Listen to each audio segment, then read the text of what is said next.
Osobowość a dusza. Której masz więcej? Jesteś na skali. Im więcej masz osobowości, tym mniej masz duszy i na odwrót. Jakbyście Państwo wyobrazili sobie skalę i siebie gdzieś, tu mamy osobowość, tu mamy duszę. Przesuniecie się w tą stronę, macie więcej osobowości. Przesuniecie się w tą stronę, macie więcej duszy, mniej osobowości. Czego chcecie mieć więcej i co Wam się bardziej opłaca? To decyzja. Po decyzję zapraszam do nagrania. Mam nadzieję, że znajdziecie w nim odpowiedź.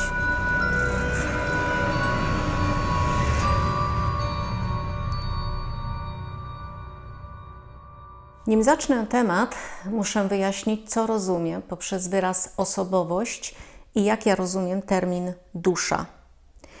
Osobowość można określić jako zestaw elementów czy funkcji naszej psychiki i związanych z tym zachowań. Dzięki osobowości jedna osoba różni się od drugiej. Na podstawie różnic poszczególnych osobowości zostały, jak wiecie Państwo, stworzone teorie osobowości. Według nich opisujemy z kolei cechy człowieka, definiujemy różnice indywidualne oraz rozumiemy, co to jest rozwój osobowości i jak on wygląda. Osobowość i teorie osobowości są również istotne i kluczowe przy diagnozowaniu zaburzeń osobowości i zaburzeń psychicznych oraz również możliwości ich leczenia. Dusza, powiem o znaczeniu słownikowym, jest to czynnik, który ożywia ciało. Dusza istnieje sama w sobie, niezależnie od ciała. Ciało może ulec zniszczeniu, dusza jest na zawsze, pozostaje niezniszczalna, nieumierająca. Jest to czynnik wieczny. W sensie ogólnym jest to pierwiastek życiowy, dlatego możemy mówić nie tylko o duszy ludzkiej, ale również o duszy zwierzęcej i roślinnej. Dusza jest jednak czymś więcej, jest energią zmaterializowaną w formie również, jaką jest Wasze ciało i wszystko, co Was otacza. Dusza jest inaczej tym duchem wszechświata, zamkniętym w formie na ten czas Waszego istnienia tutaj. Ale co najważniejsze, dusza ożywia organizm i używa osobowości. Dlaczego? Powiem dalej. Jak wobec tego odróżnić naszą osobowość od naszej duszy i jak ocenić, czego w nas więcej? Dlatego, jak powiedziałam wcześniej, dusza niejako używa osobowości i ją sobie wybrała do podnoszenia swojej wibracji i energii, to trudno jest postawić taką jednoznaczną granicę między tym, gdzie kończy się osobowość, a zaczyna się dusza, bo one są ze sobą sprzężone, żyją razem. Jasnym jest na pewno to, że osobowość w uproszczeniu można sprowadzić do naszego ego. To jest inaczej nasze ego, a po więcej zapraszam do filmu wcześniej, który wydałam, jak wygląda Twoje ego. Dusza na pewno nie jest ego, chociaż przy jego pomocy wzrasta, czyli ego jest pomocne, by dusza mogła wzrastać.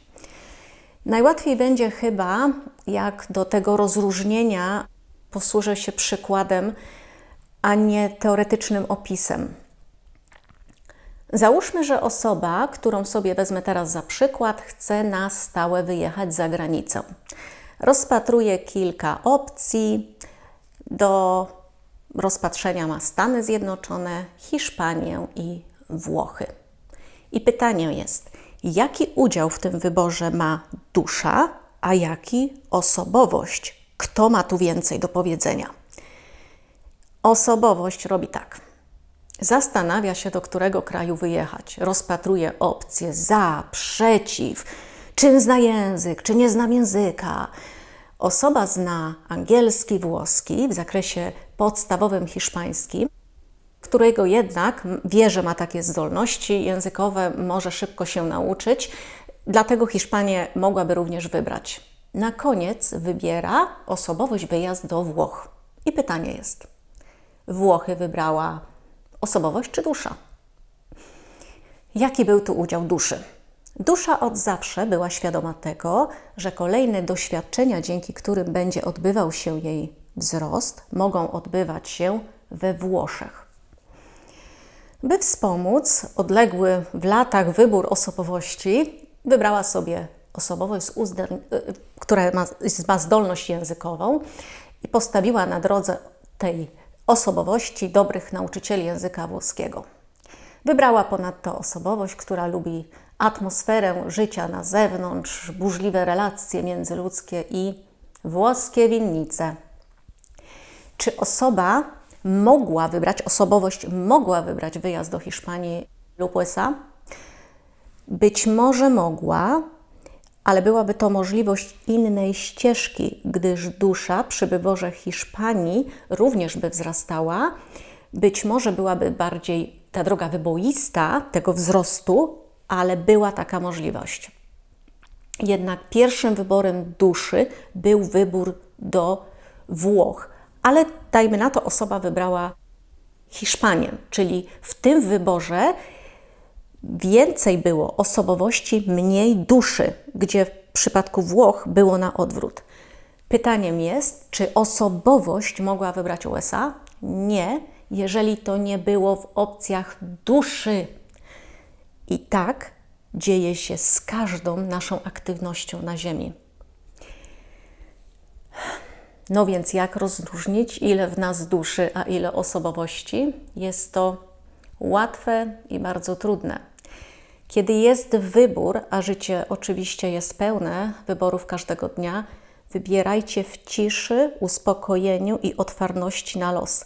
Kiedy jest was bunt i niezgoda, odroczcie, jeżeli tylko to możliwe, odroczcie na tą chwilę dokonywania wyboru.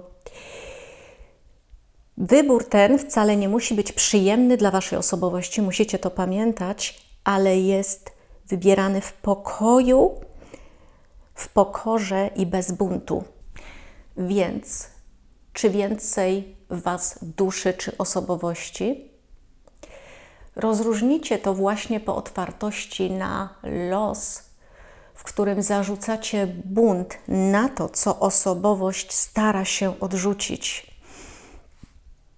Najpierw jednak musi się stać to, że dokonacie wyboru i jest to punkt absolutnie konieczny.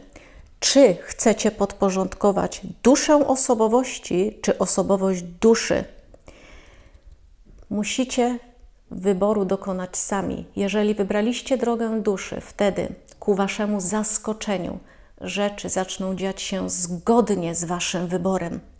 Dlatego, że dusza już wybrała i są to tak naprawdę opcje nie tyle co fajne dla osobowości, ile bardzo łatwe w wyborze. Bardzo dziękuję za uwagę. Pochylę się nad wszystkimi Państwa pytaniami. Jak nie w komentarzach, to na pewno w następnych nagraniach.